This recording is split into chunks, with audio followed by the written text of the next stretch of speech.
Hello, my loves. Today we're going to talk about detaching and letting go. Because if there's something that causes unnecessary suffering in our lives, is not being able to let go. Is the fact that we have been trained to associate loss with something negative. We see destruction as a disgrace, but the truth is that creation requires destruction, meaning manifestation, anything we want to manifest, requires destruction. They say your new life will cost you your old one, right? In order for your new life to appear, your old one has to crumble. And if there's something that I learned in the past few years where I went through a huge breakup with someone I thought I was going to marry, and then I decided to move countries as a result of that breakup because the breakup was so painful that I couldn't deal with living in the same city as my ex. Moving countries and leaving my city and leaving the place that I consider home. What all of that taught me was a huge sense of letting go. It taught me to detach, to release, and to let go, which has always been something really hard for me. But when you move countries, you get this huge sense of loss, not only because of the breakup, but imagine the amount of stuff that you have to inevitably let go of, right? I had to let go of, I would say, probably tens of thousands of dollars, I don't know, in like books, furniture, clothes, my yoga studio that I used to go to in San Diego. Even when I moved from Denver to San Diego, I had to let go of more and more stuff. My dog, I couldn't bring my dog to San Diego with me, so my dog stayed with another one of my exes. But the point is, when we are having to let go of stuff, or even when you're just moving, you know, all the money that it costs to move, right? Imagine moving countries. You get this sense of, I'm losing something, right? This is costing me money, I'm losing something. And something I learned when I had to move countries was that there's never really a loss because everything I have is just energy, right? Energy cannot be destroyed, it can only be transformed. So when I have to let go of money, when I have to let go of things, lovers, friends, relationships, dogs, etc., I have to understand that that which is living my life is creating space for something new. And this is a cosmic law. This is not something that I will tell myself to feel better about the loss. The point is that even like in Hinduism, for example, there's a concept, the concept of Trimurti. I hope I'm pronouncing that right, but the Divine Trinity that represents the three fundamental cosmic functions. There's Brahma, which is the creator, Vishnu, the preserver, and Shiva, the destroyer. In Hindu philosophy, destruction is not seen as something negative. Shiva represents transformation, clearing away the old, so something new can emerge. So, as a cosmic function, destruction is necessary. So, if we can start to see destruction as divine instead of seeing it as a disgrace, if we can learn to go through destruction with peace and tranquility, knowing that there's a gift there for us, knowing that every death comes with a rebirth, knowing that whenever there's destruction, there's renovation, and surrendering to the fact that there's always the divine that's acting. Again, going back to Hinduism, it's Shiva, the destroyer, right? So if I can stop seeing destruction as something for me to resist, and I can start seeing it as God doing what needs to be done, and accept that that destruction comes from divinity, even if my ego doesn't like it. In that acceptance, it is that I am opening myself to the blessings. Of course, my ego is conditioned to reject pain, so my ego will want to resist that loss. But that's where we need to train ourselves. And the way we train ourselves to change our perspective, remember, miracles are shifts in perception, in perspective. If I can start to train myself to see loss as something divine, loss as something necessary for my growth, for me to get to my next level, even if my human personality cannot see why yet, even if my human personality cannot wrap my head around it yet, just go with that flow of life. That's when I stop halting my progress and when I open myself to receive the blessings even faster. In the last few years, I moved so much. I moved from Argentina to Denver, then from Denver to California, then from California to Brazil. And even as I got to Brazil, I was living in a house, and then I had to move from that house to another house.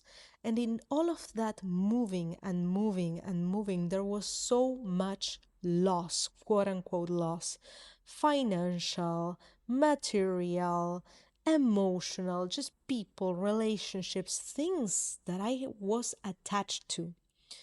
That's something that all of that has taught me is to detach.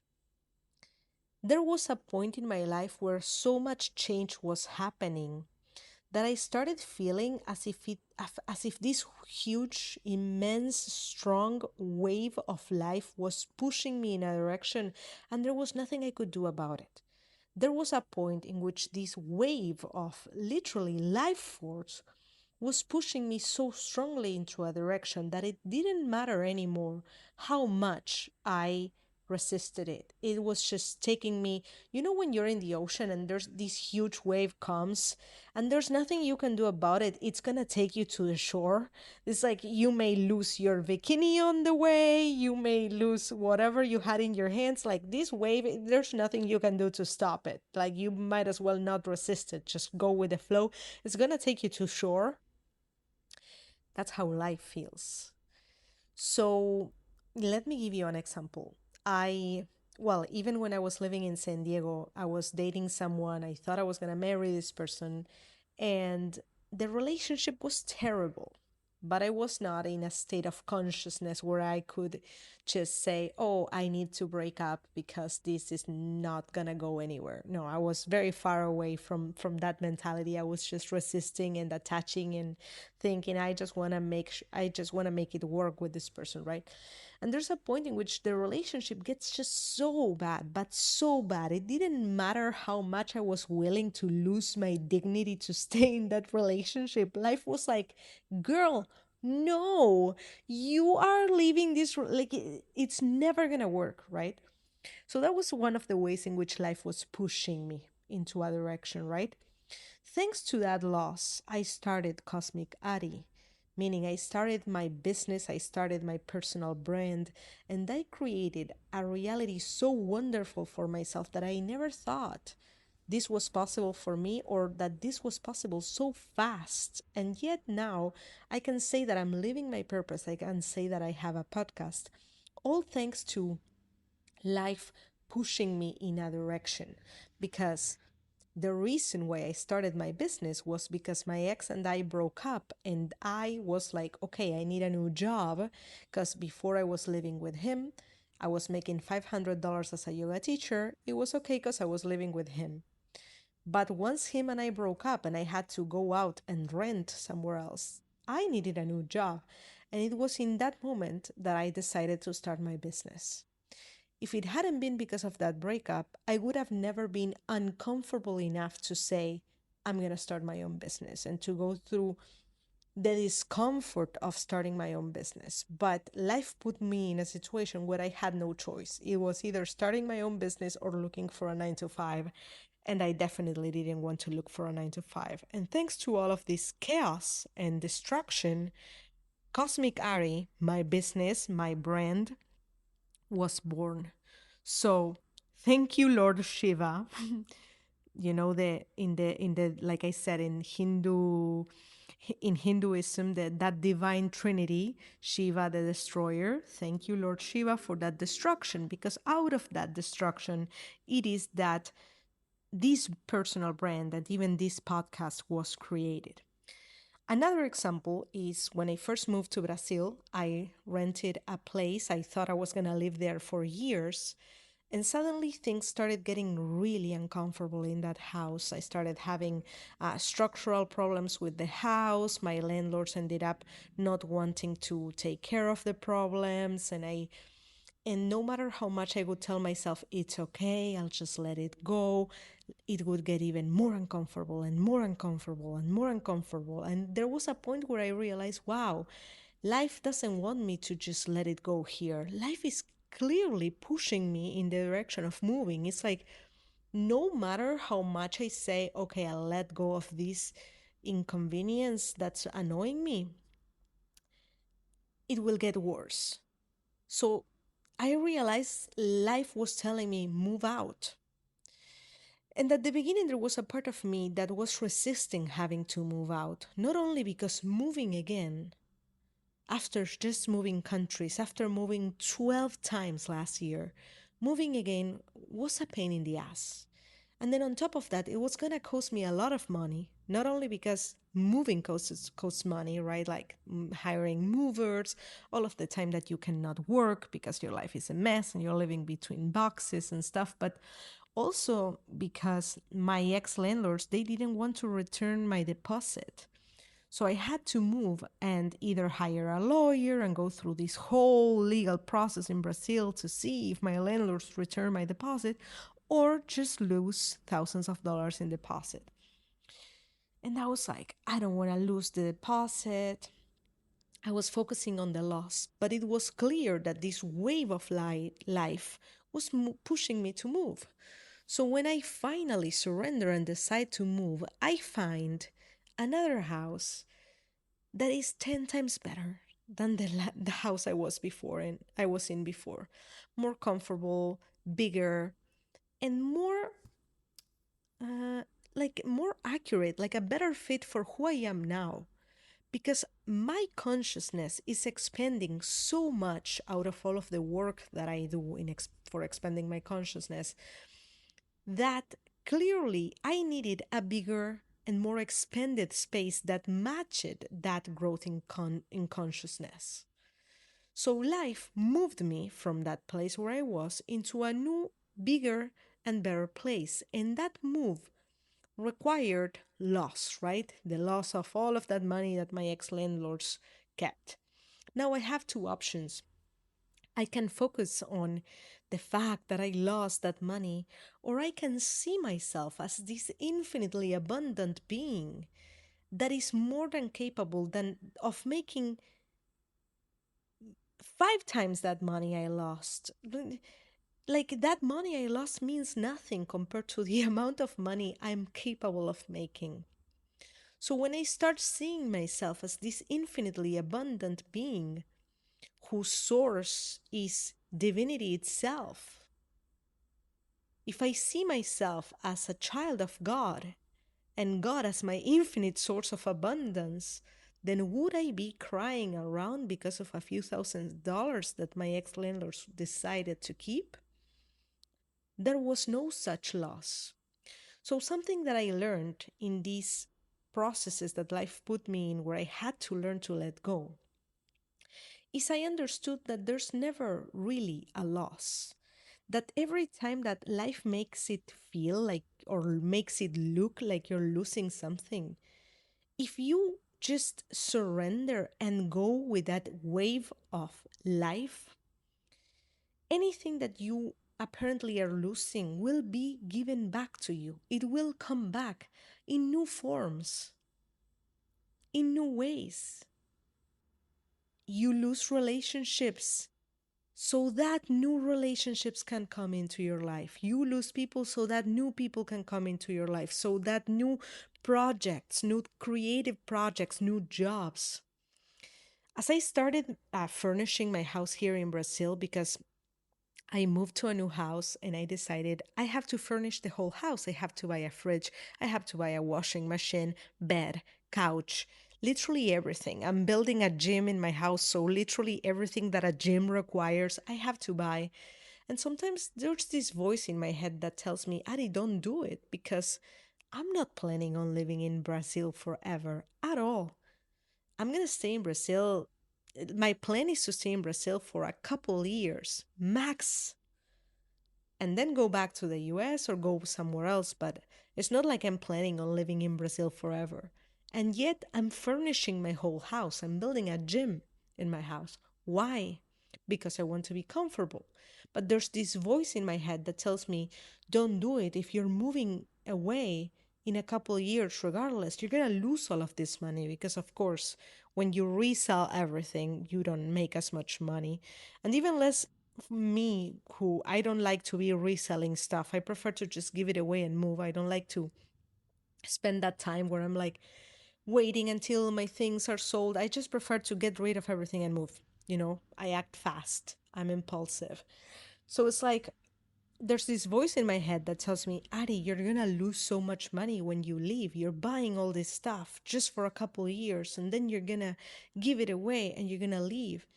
And yes, if I look at life from the perspective of scarcity, I'm losing so much stuff. But if I, again, see myself as this infinitely abundant being, then why would I care that I am gonna, quote unquote, lose money by selling everything or giving everything away and moving? I just trust that when it's time for me to move, life will put me in a perfect position where I can 100% comfortably absorb that loss. So when you start to see yourself not as this limited being, but as this infinitely abundant being that can absorb the loss because every time I let go, something new comes. That's the flow of life. And I surrender to the flow of life by receiving when it's time to receive and releasing when it's time to release.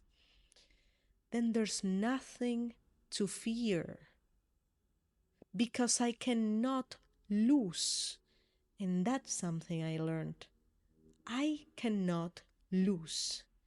Even when I quote unquote lost that deposit money because my ex landlords didn't want to give it back to me, there's no losing because I know that God will bring it back to me in different ways, in new clients, in new projects that bring me money. As long as I see myself as infinitely abundant, because I'm sharing my gifts with the world, I see myself as, I don't know if you see if you know the tarot card, the Emperor.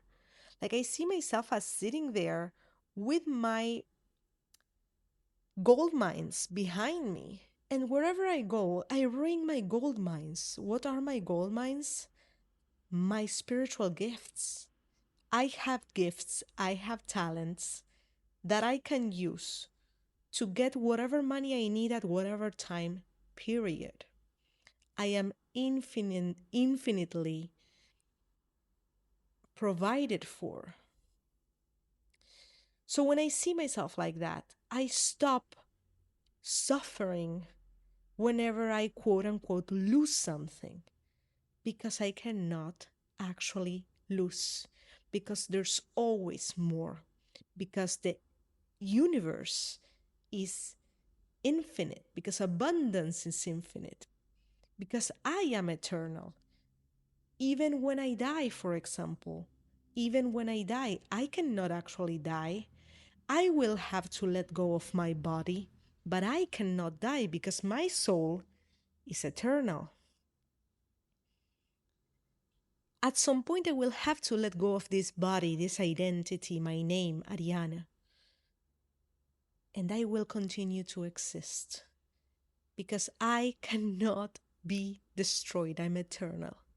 But in this game of life, creation requires destruction. So if you start seeing destruction and therefore loss as something divine, as something that comes from God, and knowing that there's a gift in that process of loss that you're going through, there's always a gift for you because there's new stuff coming after this loss. By universal law, there's always new stuff coming after this loss. And also, part of those gifts that come with this loss is the gift of the lesson. The lesson that you're going through in this loss. Think about it like with a breakup, right? Breakups are some of the most painful stuff that you can go through. And yet, do you ever learn more than you learn with a breakup? My biggest breakthroughs in my life came from my breakups. From that time alone after a breakup, where it's just you and yourself and you have to go through it. You cannot distract yourself anymore the way you were doing it in a relationship, right? I mean, you can, but there's moments that you cannot avoid. It's just you and yourself, and you have to go through the feelings. So start seeing how divine creativity is always acting, even in destruction, in loss, in endings. Start accepting that everything comes from divinity and start opening yourself up to the blessings and the lessons and go through loss by knowing that more is coming, more and better. Whatever comes after a loss is always something more updated, right? It's like what's no longer a frequency match to this new version of you will have to be destroyed. But new stuff that is a better match to who you are now is going to always come. And with money, it's the same thing. Sometimes you have to perceive like you're losing money. But if you operate from a place of knowing that more is always coming, that you're always capable of creating more, then there's nothing to fear. So fear not. All right, guys, that's our fifth episode. It feels so good to be back. I hadn't recorded another episode ever since I moved. I was so busy creating my school, Awakening Academy, and that's already up. So I'm back and it feels amazing. By the way, if you want to learn from me, if you want to join my private inner circle, join Awakening Academy. It's a school, it's a space, it's a community. You can learn the details through, in all of my links, my Instagram, my YouTube, you will find the link to Awakening Academy. But yes, it's an amazing space full of teachings, love, and community. So check it out. I hope to see you there. I hope to see you in our group mentorships. I hope to get to meet you and see your face. So, okay. Oh, our first meeting with Awakening Academy is this Saturday, May 23rd. So, it would be lovely if you join us for that beautiful first encounter. Okay. I love you and I hope to see you soon. Bye.